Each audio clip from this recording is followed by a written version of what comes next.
शुरू कीजिए।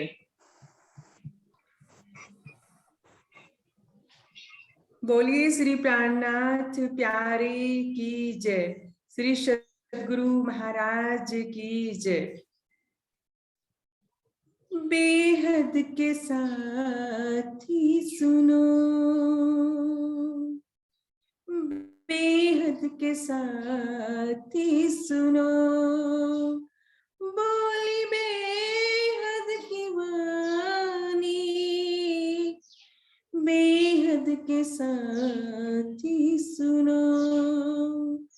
बड़े बड़े रे हो गए, पर काहू न जानी।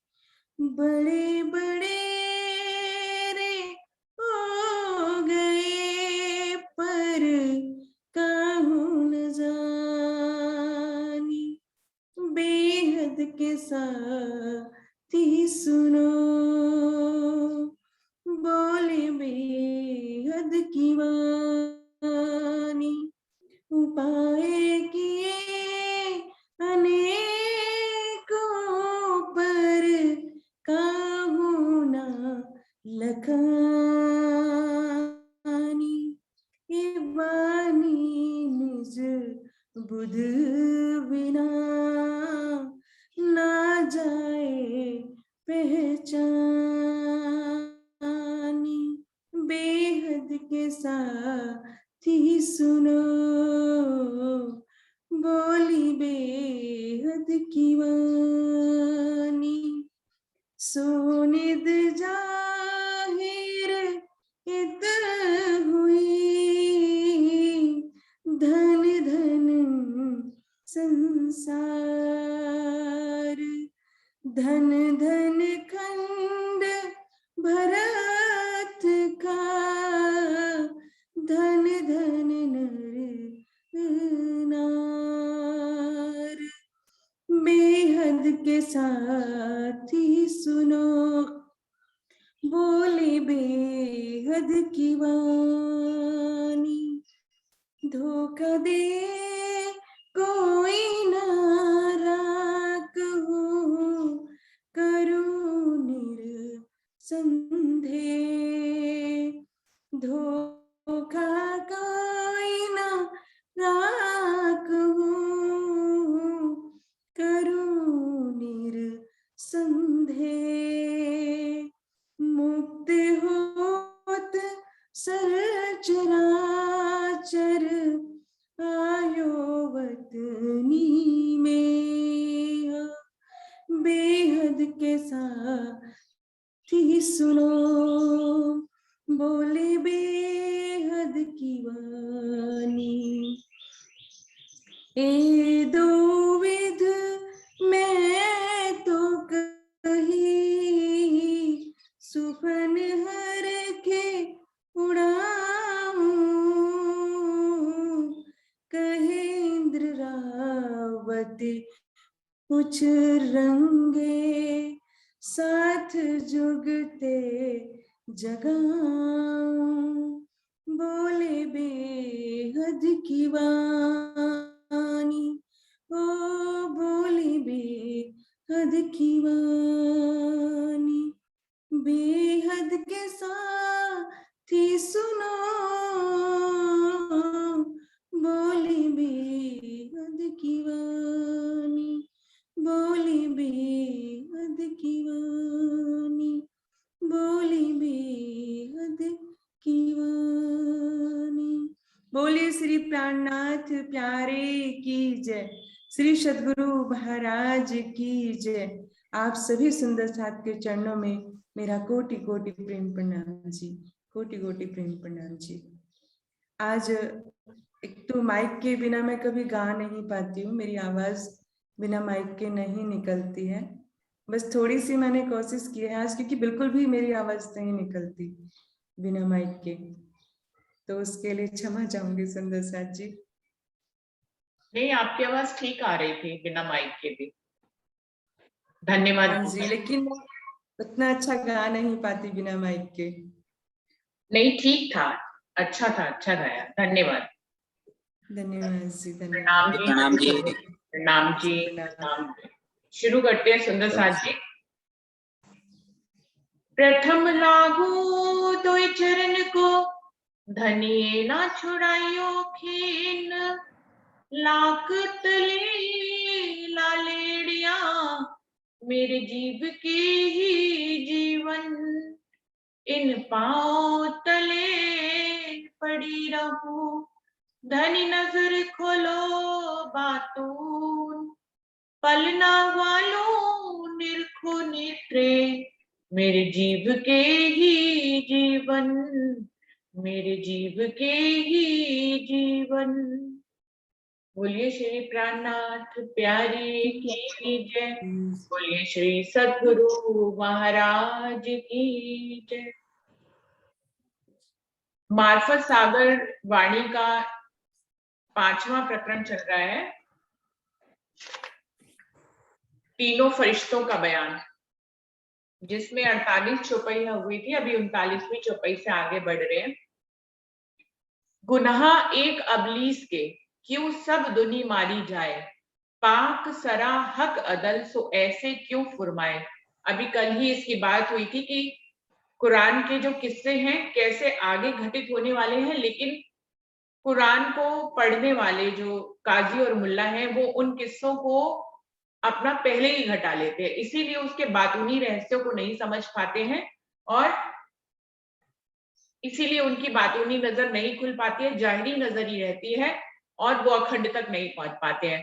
तो कल किस्सा जो था वो अबलीस का था कि कैसे आदम और हवा को इबलीस जो है भिस्त से बाहर निकलवा देता है, और वो जब खुदा उससे आदम का पुतला बनवाता है तो कैसे वो उनको इनकार कर देते हैं उनको प्रणाम करने से, जिसके कारण से उनके ऊपर लानत लगती है। और वही क्योंकि अजाजील ही अबलीस के अजाजील जो है वो विष्णु के रूप में और सारी दुनिया में उन्हीं का ही जीव है, इसलिए सारी दुनिया को वो लानत लग जाती है। उसी किस्से को आगे बढ़ाते हुए इसमें कह रहे हैं, गुनाह एक अबलीस का, जबकि अबलीस ने गुनाह किया, क्यों सब दुनी मारी जाए। उसके अंदर सबका जीव होने के कारण सारी दुनिया को वो लानत लग गई।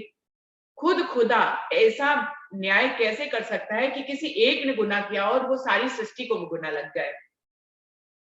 तो इसलिए ऐसा खुदा नहीं। हाँ जी भैया।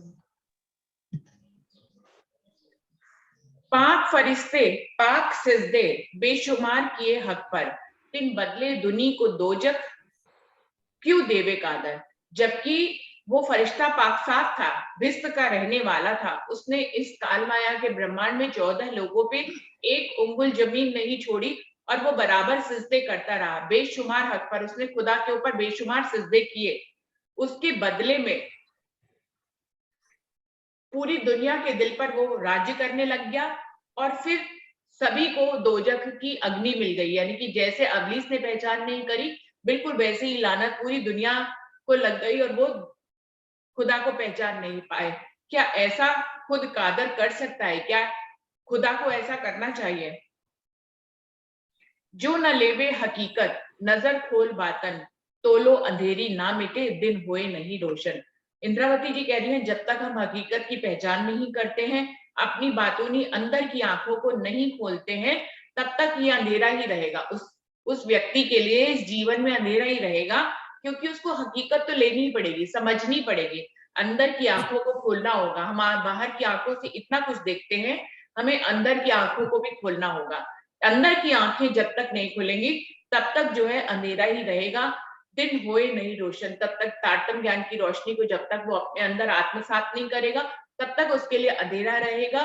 तारतम ज्ञान की रोशनी से ही उसके अंदर की आंखें खुलेंगी और तभी उसके लिए सवेरा हो सकता है। तो इसलिए हर एक दुनिया के हर शख्स को तारतम उसको मिलेगा, उसको वो आत्मसात करेगा, तभी वो हकीकत की पहचान करेगा और तभी वो 8 विस्तों में उस जीव को कायमी मिलेगी।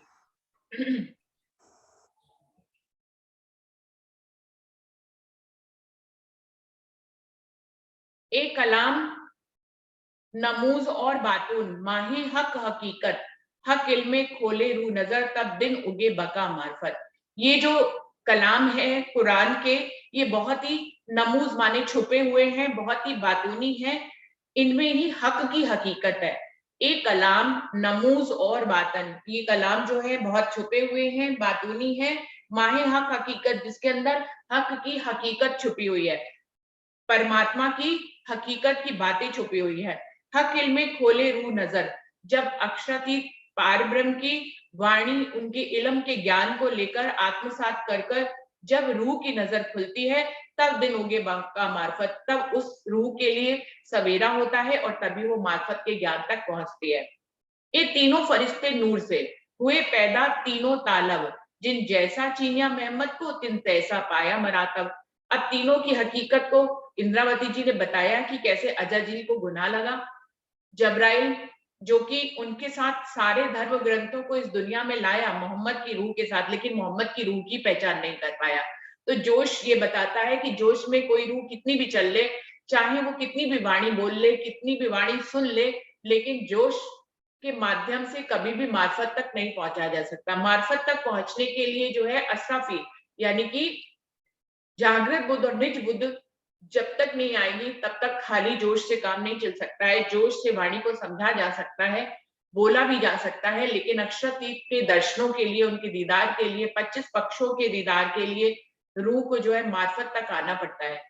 तो कह रहे हैं जिन जैसा चीनिया मोहम्मद को तिन तैसा पाया मरातब। ये तीनों ही फरिश्ते अक्षर ब्रह्म के थे, तीनों नूरी फरिश्ते हैं, तीनों की पैदाइश एक ही है, तीनों ही अक्षर ब्रह्म के ही अक्षर दरबार में ही रहते हैं, लेकिन इन तीनों को ही अलग अलग स्थान मिला, क्योंकि जिसने जैसा मोहम्मद की रूह को छीना, जैसी उनकी पहचान कराई, तिन तैसा पाया मरातबा, उनको वैसी ही जगह मिली।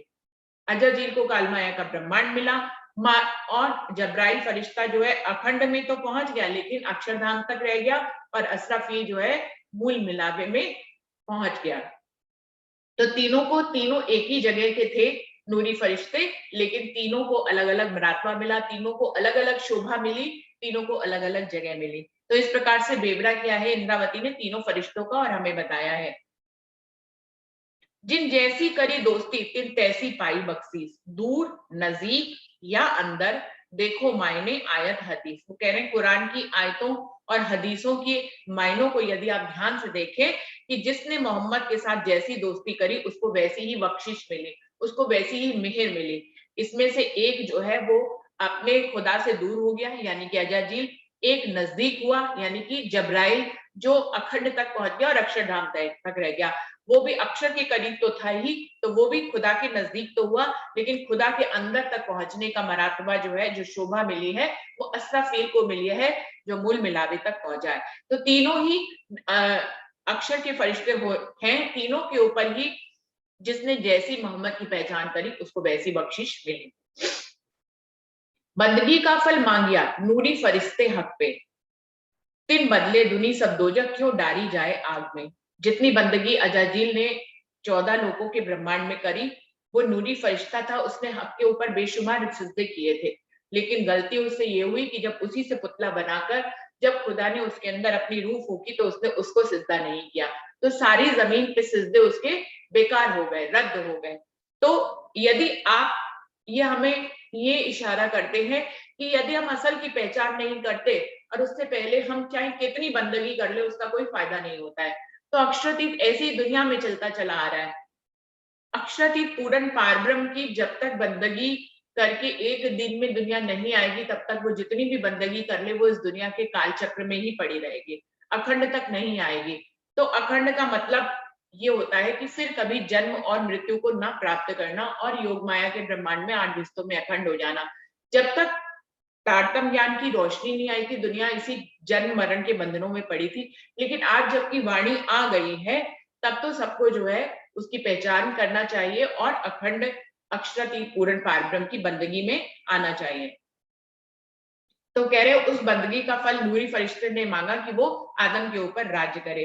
तिन बदले दुनी सब दोजक, इसीलिए सारी दुनिया को दोजक की अग्नि में जलना पड़ा। क्यों डारी जाए आग में, भला एक अबलीस की बंदगी, भला एक अबलीस की गलती का गुनाह सारी दुनिया को कैसे लग गया। ए इंसाफ करा न करे दुरुस्त मायने बातन, उपले मायने ले आप फिर सिफत जो मोमिन। वो कह रहे हैं कि खुद खुदा भी ऐसा इंसाफ नहीं कर सकता, इंसाफ सरा ना करे, न्यायाधीश ऐसा न्याय नहीं कर सकता। दुरुस्त मायने बातन, असली मायने तो यही है कि अबलीस अजाजील जो भी गुनाह करे, पूरी दुनिया को वो गुनाह नहीं लगना चाहिए। इसीलिए इसीलिए क्योंकि अजाजील ने मांगा तो यही था कि मैंने इतनी बंदगी करी, सिर्फ एक उस आदम के ऊपर बंदगी नहीं करी, उसके ऊपर सिजदा नहीं बताया, तो मुझे इतनी बंदगी का फल ये मिलना चाहिए कि जिस आदम जिसको मैंने बनाया है, जिसके अंदर मेरा जीव है, उस सब के दिलों पर मैं राज्य करूं। तो उसको ये राज्य करने को मिल तो गया, आज सबके दिलों पे वो राज्य तो करता है, लेकिन उसी की इस बात को काटने के लिए राजी महाराज ने तारतम वाणी यहाँ पर भेजी कि जो जो उस बंदगी को छोड़कर, उस अबलीस की बंदगी को छोड़कर तारतम ज्ञान को लेता जाएगा, आत्मसात करता चला जाएगा, वो उसके शिकंजे से छूटता भी चला जाएगा। तो सरा ऐसा न्याय नहीं कर सकती, खुद खुदा भी ऐसा न्याय नहीं कर सकता। उसने क्योंकि बंदगी करी थी, इसलिए वो सबके दिलों पे राज्य तो कर ही रहा है। उसका जीव क्योंकि पूरे ब्रह्मांड में है, पूरी सृष्टि में, जीव सृष्टि में उसी का जीव है, इसलिए वो सबके दिलों पे राज्य तो कर रहा है। लेकिन वो जब तारतम वाणी इस दुनिया में जाहिर हो गई है, तो सारे जीव जो है एक एक करके जब तारतम वाणी के करीब आएंगे, उसको आत्मसात कर लेंगे, तो उसके साथ में ये अगर है बात कि वो अजाजील का, विष्णु का जीव सबके अंदर है और वो सबके ऊपर राज्य कर रहा है, लेकिन उसके ही विरोध में समतुल्य अवस्था में राज्य ने तारतम वाणी भी इस दुनिया में फैला दिया है कि जो जो जीव तारतम वाणी को आत्मसात करता चला जाएगा, वो अबलीस के शिकंजे से छूटता चला जाएगा, उसके ऊपर अबलीस का, अजाजील का राज्य नहीं चलेगा। तो ऐसा इंसाफ खुदा ने नहीं किया, उसने उसके बदले में उससे छूटने का उपाय भी दुनिया में जाहिर किया कि जो खुदा को मानेगा वो खुदा का हो जाएगा, जो इब्लीस को मानेगा वो इब्लीस का हो जाएगा, जो अजाजील को मानेगा वो अजाजील का हो जाएगा, जो जिसको मानेगा उसी का दिल पे उसके राज्य चलेगा। इसलिए तारतम वाणी को आत्मसात करके एक दिन सभी को आना होगा, जो 7वें दिन की लीला में होगी, जब खुद विष्णु को ही अस्राफील तारतम दे देगा। जब तीनों फरिश्ते उसके हैं, जब अस्राफील क्योंकि परम धाम के अंदर चला गया और तारतम वाणी का सूर्य जब वो फूकेगा, जो कि हमें कयामत नामे, छोटा कयामत नामा जब हम लास्ट में पढ़ेंगे तो उसमें आएगा कि किस प्रकार अस्राफील जो है इस ब्रह्मांड को तारतम देने के लिए अपनी पीठ को मोड़कर तैयारी करके बैठे हुए हैं कि कब 7वां दिन आएगा और वो जो है विष्णु को तारतम देंगे, और पूरी सृष्टि क्योंकि सबके दिलों पर उसी का राज है, इसी के कारण सबके दिलों में एक साथ ही तारतम चला जाएगा, पूरी ब्रह्मांड में तारतम की गुंजार हो जाएगी और सभी जो है उस अक्षरति पूर्ण पारणम की पहचान करके उन तब जब पहचान कर लेंगे, तब फिर 7वें दिन की लीला होगी, यानी कि सभी जो है बिस्तों में अखंड हो जाएंगे। ना तो अजाजील भी नूट से दे गुमाने डारिया दूर, एक रया दरमियान में एक माहे आया हजूर। वो कह रहे हैं तीनों फरिश्तों की यही असलियत है, ये जो अजाजील, ये भी अक्षर का ही फरिश्ता था, ये भी अखंड का रहने वाला था, ये भी नूर का ही फरिश्ता था। दे गुमाने डारिया दूर, लेकिन इसने अहंकार किया और इसलिए ये खुदा से दूर हो गया। क्या गुमान किया कि जिस पुतले को मैंने बनाया है उस पे मैं सिजदा क्यों करूं। तो दे गुमाने डारिया दूर, क्योंकि उसने गुमान कर लिया, अहंकार कर लिया, इसलिए वो खुदा से दूर हो गया। एक रया दरमियान में, लेकिन एक और फरिश्ता है जो कि जबराइल फरिश्ता है, जो बीच में ही रह गया। वो अखंड तक पहुंचा लेकिन मूल मिलावे तक नहीं पहुंचा, वो अक्षर ब्रह्म तक रह गया। एक रया दरमियान में एक माहे आया हजूर, लेकिन एक असराफील फरिश्ता जिसने मोहम्मद की रूह की पूर्ण पहचान करी और वो मूल मिलावे तक पहुंच गया। हक्के महमद मोमिनो वास्ते कई मेहर कर खेल दिखाए, एक दूर किए इनो वास्ते एक नजीक लिए बोला है। अब लेकिन सारी बातों को बताने के बाद निष्कर्ष रूप में राज्य महाराज हमें क्या समझा रहे हैं, इसमें पूरा निष्कर्ष निकाल दिया कि ये तीनों फरिश्ते नूर के थे, लेकिन इन तीनों को अलग अलग मेहर की गई, इन तीनों को अलग अलग जगह पहुंचाया गया। ये सब किस लिए किया गया? रूह मोमिनों को सारे उदाहरण देने के लिए। ये किससे लिखे गए? परम धाम के मोमिन भटके ना, इसलिए उनको सब तरह की पहचान कराने के लिए राज्य महाराज ने अपने ही तीनों नूरी फरिश्तों को अलग अलग जगह पर भेजा, उनसे अलग अलग बातें करवाई। एक के ऊपर गुनाह लगाया, एक से धर्म ग्रंथ भिजवाए और एक से जो है तारतम ज्ञान की रोशनी भिजवाई। तो इस प्रकार राजी महाराज के तीनों फरिश्ते हैं, लेकिन रूह मोमिनों को जगाने के लिए सब खेल हमारे लिए हुआ है। ये नूरी फरिश्तों के को जो अलग अलग जगह पे भेजा, ये भी राजी महाराज बता रहे हैं, ये सब मैंने अपनी रूहों के लिए किया। हक के मेहमद मोमिनों वास्ते कई मेहर कर खेल दिखाए। राजी महाराज अपनी रूहों को अपनी मेहर में लेकर कई तरह के खेल दिखाते आए हैं और आगे अब ये खेल दिखा रहे हैं। परम धाम में तो बहुत खेल दिखाते थे, ये एक कालमाया का खेल राजी महाराज ने अपनी मेहर से रूह मोमिनों को दिखाया है। एक दूर किए इनो वास्ते, स्पष्ट कह रहे हैं, एक दूर किए इनो वास्ते, हमारे लिए राजी महाराज ने अपने एक नूरी फरिश्ते को अपने से दूर कर दिया। एक दूर किए इनो वास्ते, इन्हीं रूहों के वास्ते राजी महाराज ने अपने एक नूरी फरिश्ते को अपने से दूर किया, एक नजीक लिए बुलाए और एक को अपने अंदर मूल मिलावे तक ले लिया और एक को जो है वो अक्षरधाम तक रहने दिया। तो इस प्रकार ये सारी लीला, ये सारा किस्सा जो है वो राजी महाराज ने अपने परमधाम के मोमिनों को सिखापन देने के लिए, उनको जगाने के लिए ये पहले कुरान में ये किस्से लिखाए और इनको घटित करके दिखाया है जागनी के ब्रह्मांड में। ऐसे ही हम सब समझ पाए कि कैसे हमारे अंदर जब अब्लीस काम करता है, अजाजील काम करता है, तो हम जो है आलस्य कर जाते हैं, हम जो है वाणी के करीब नहीं जा पाते हैं, या वो दिन हमारा बेकार चला जाता है। हम कैसे जो है उस दिन को व्यर्थ कर देते हैं अब्लीस के, अजाजील के शिकंजे में आके। कभी कभी ऐसे दिन होते हैं हमारे जीवन में, हम रोज ही इन तीनों फरिश्तों को अपने अंदर जो है काम करते हुए देख सकते हैं। कोई दिन बिल्कुल बेकार चला जाता है, हम बीमार हो जाते हैं, या कोई माया का काम इतना बड़ा आ जाता है कि हम राज्य के पास नहीं बैठ पाते, हम करीब नहीं हो पाते, उस दिन हम अजाजील के शिकंजे में होते हैं। एक दिन राज्य महाराज को कोई काम हमसे कराना होता है जो कि हम होश में नहीं कर सकते हैं, तो जब्राइल फरिश्ता काम करके हमसे जोश से वो काम करा लिया जाता है। दुनिया में बहुत से बड़े बड़े काम जो है वो जोश में किए जाते हैं, और जब रूह को आत्मिक सुख देना होता है तो हम असरफील के उसमें होते हैं, छत्र छाया में होते हैं, हम राज्य की मार्फत में खो जाते हैं, राज्य के मार्फत में जाकर उनके स्वरूप और श्रृंगार को देखते हैं, आत्मसात करते हैं। तो ये तीनों फरिश्ते हमारे अंदर हर समय काम करते रहते हैं, और राज्य ने खुद ही बोला है कि अपने मुरू मोमिनों को गलत राह पे ना चले, इसलिए उन्होंने जब्राइल और इसराफील दो निगहबानों को हमारे साथ दाएं बाएं भेजा हुआ है कि वो कभी भी हमें गलत राह पे नहीं चलने देते हैं। लेकिन कभी कभी माया का धक्का भी बीच में लगता है और हम राज्य की तरफ से बेहोश हो जाते हैं, तब हम अजाजील के शिकंजे में होते हैं। तो इस प्रकार से राजी महाराज ने अपनी रूहों को खेल दिखाने के लिए अपने तीनों नूरी फरिश्तों को अलग अलग जगह पर भेज दिया। मोमिनों की शरीयत में आया मैकाइल बुधवल, पीछे बीच हकीकत आया जब्राइल शामिल।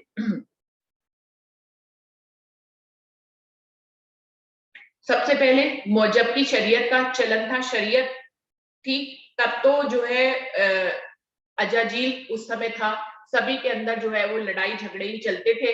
ऐसे में शरीयत की बंदगी कराने के लिए राजी महाराज ने जब्राइल को सारी हकीकत लेकर बाद में भेजा।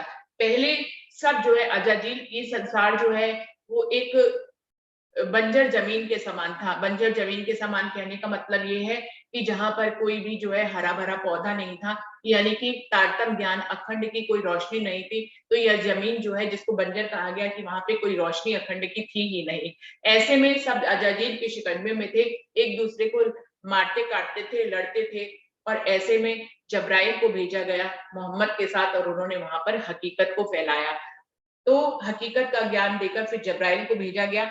आखिर आया असराफील, लेकिन अंतिम आखिरी जानने के ब्रह्मांड में जो है फिर असराफील को तारतम ज्ञान की रोशनी के माध्यम से लेकर भेजा गया।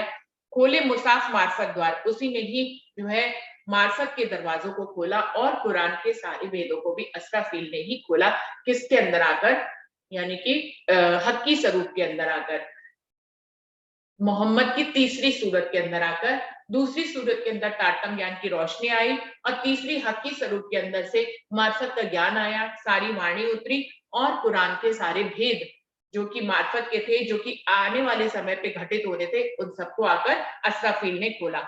आखिर आए असराफीले, खोले मुसाफ मार्फत द्वार, दिन बका किया जाहिर, खोले अर्श अजीब नूर पार। असराफील ने आकर ही अखंड के अखंड को जाहिर किया, अखंड अक्षरातीत पूर्ण पारब्रह्म, उनके 25 पक्षों, उनके पूर्ण परमधाम को यहाँ पर, नूरी परमधाम को यहाँ पर जाहिर किया। खोले और सजीव नूर पार, और नूर के भी आगे अखंड परमधाम तक के सभी दरवाजों को उसने यहाँ पर खोल दिया।